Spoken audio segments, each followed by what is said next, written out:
चिंची था। एक दिन की बात है कि चिंची चिड़िया गाय के पास बैठी थी और वो दाने चुग चुग कर खा रही थी। अचानक गाय ने गोबर कर दिया और चिड़िया इस गोबर में दब गई और वो उड़ ना सकी। और दूसरी तरफ से एक कुत्ता आया। चिड़िया ने इससे कहा कि भाई कुत्ते मुझे निकाल। कुत्ते ने कहा कि मैं अगर निकालूंगा तो मैं तुझे खा लूँगा। चिड़िया ने कहा हाँ खा लेना। कुत्ते ने चिड़िया को गोबर से बाहर निकाला। अब चिड़िया ने कहा मुझे धो तो ले। कुत्ता चिड़िया को नल पर ले गया।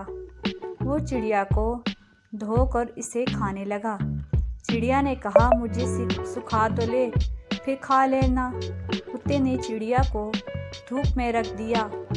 थोड़ी देर में चिड़िया से उड़ गई। कुत्ता मुंह देखता रह गया। Please subscribe my YouTube channel.